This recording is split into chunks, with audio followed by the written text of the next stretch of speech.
हम अक्सर कहते हैं कि अंग्रेज भारत में आकर बहुत गलत करके गए, लेकिन अगर कोई कहे कि उन्होंने कुछ अच्छा भी किया तो लोग मानने को तैयार नहीं हो। सच ये है कि कहानी इतनी सीधी नहीं है। अंग्रेज भारत पर सीधा हमला करके नहीं आए, वे पहले व्यापार के बहाने आए। ईस्ट इंडिया कंपनी के नाम से सामान बेचने और खरीदने के लिए धीरे धीरे उन्होंने यहाँ अपने ठिकाने खुद को मजबूत और फिर मौका देखकर भारत के अलग अलग अंग्रेज सच में सिर्फ व्यापार करने आए थे या बात शुरुआत से ही उनका मकसद कुछ और था। आज के इस वीडियो में हम यही जानने वाले हैं कि इस पूरी कहानी में सच क्या है और झूठ क्या।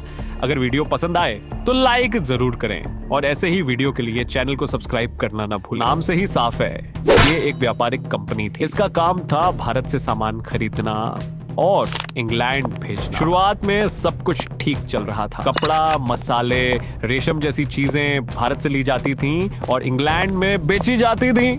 कंपनी के लोग गांव-गांव जाकर भारतीय कारीगरों और मजदूरों से सामान खरीदते। भारत के लोग मेहनत करते थे और मुनाफा इंग्लैंड चला जाता था। लेकिन धीरे धीरे हालात बदलने लगे। कंपनी को लगने लगा कि अगर सिर्फ व्यापार किया तो हमेशा दूसरों पर निर्भर रहना पड़ेगा। यहीं से उनकी सोच बदलनी शुरू हुई। फिर उन्होंने राजनीति में दखल देना शुरू किया। राजाओं के झगड़ों में घुसना, एक को हराकर दूसरे को बैठाना और बदले में जमीन और ताकत लेना।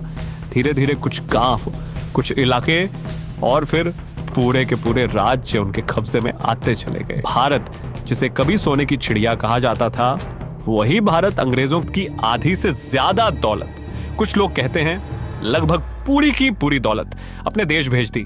लेकिन समय हमेशा एक जैसा नहीं रहता। जैसे जैसे साल बीतते गए, भारत में कुछ ऐसे लोग पैदा होने लगे जिन्होंने सवाल उठाना शुरू किया। हम ऐसा क्यों सह रहे हैं? हम अपने ही देश में गुलाम क्यों हैं? यहीं से आजादी की सोच ने जन्म लिया और अंग्रेजी हुकूमत की नींव धीरे धीरे हिलने लगी। धीरे धीरे कुछ लोग सामने आने लगे जो बोलना चाहते थे, सवाल उठाना चाहते थे, लेकिन उस दौर में सीधे आमने सामने कोई भी खुलकर बोल नहीं पाता था।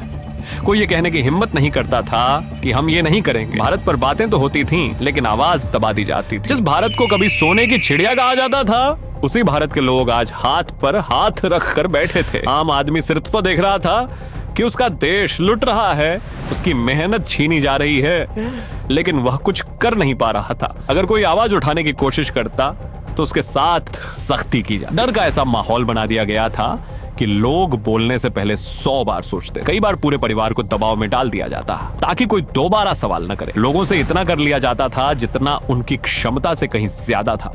कमाई का बड़ा हिस्सा जबरदस्ती छीन लिया जाता था। लगभग 200 सालों में इतना जुल्म और शोषण हुआ जितना शायद सदियों में भी न हुआ हो। भारत को लूटने में कोई कसर नहीं छोड़ी गई। अगर उन्हें लगता था कि कोई जमीन उनके काम की है तो उसे अपने कब्जे में ले लेते थे। अगर कोई आदमी उनके सामने बोल सकता है तो उसे चुप करा दिया जाता था। यहाँ तक कि अपने ही लोगों पर भी वे भरोसा नहीं करते थे। कई बार तो हालात ऐसे बना दिए जाते थे कि पूरे इलाके में खामोशी छा जाए। लोग कौन हैं, कितने, इन बातों की परवाह नहीं की जाती थी। बस हुक्म चलता था और सबको मानना पड़ता था। यही था वो द्वार जहां डर ने आवाज को दबा रखा था, लेकिन उसी डर के बीच आजादी की चिंगारी धीरे धीरे जलने लगी। अगर मैं आपसे एक बात कहूं तो शायद आप पहली बार में मानेंगे नहीं। सच ये है कि अंग्रेजों ने भारत को बहुत लूटा, बहुत दबाया, बहुत ज्यादा शोषण किया, इसमें कोई शक नहीं है।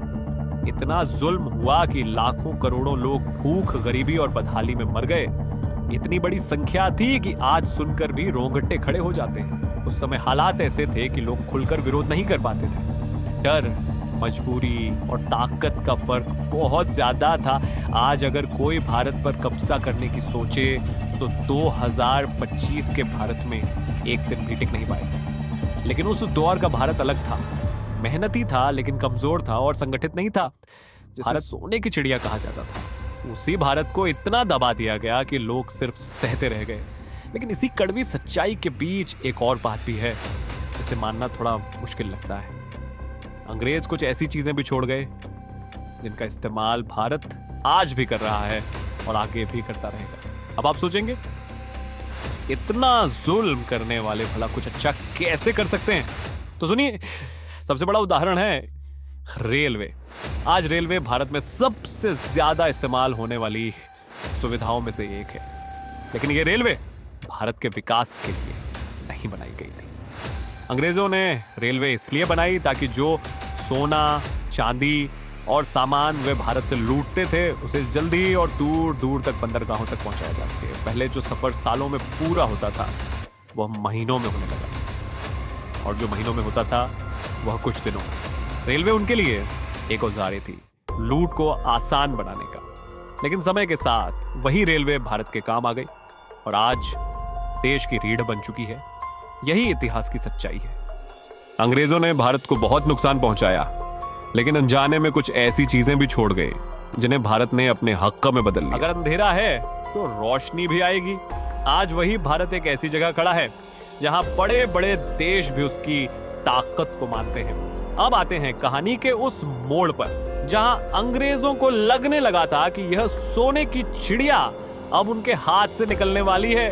अब ऐसे लोग सामने आ रहे थे जो डरते नहीं थे, जो उनके सामने सीधे अपने हक की बात करते थे। यह सच है। इस कहानी को हम अगले हिस्से में आगे बढ़ाएंगे। ऐसे ऐसे काम किए गए कि आज तक जितने भी गवर्नर आए, जितने भी राजा महाराजा रहे, कई जगहों पर जिन्होंने राज किया, उतना जुल्म किसी ने नहीं किया जितना इस दौर में किया गया। ताकत के नाम पर हर हद पार कर दी गई। अब कहानी 1940 के बाद एक नए मोड़ पर पहुंचती है जहां डर टूटने लगता है और हिम्मत जन्म लेती है। लेकिन वो कहानी एक ही वीडियो में पूरी नहीं हो सकती। अगर आपको ये वीडियो सच में झकझोर गया हो, अगर आपको लगता है कि ये कहानी सब तक पहुंचना चाहिए, तो वीडियो को लाइक जरूर करें, चैनल को सब्सक्राइब करें और पार्ट 2 के लिए इंतजार करें। जैसे ही 1000 कमेंट पूरे होंगे और 1000 सब्सक्राइबर पूरे होंगे, मैं अगला पार्ट लेकर आऊंगा। तब तक के लिए याद रखिए, ये सिर्फ इतिहास नहीं है, ये हमारी पहचान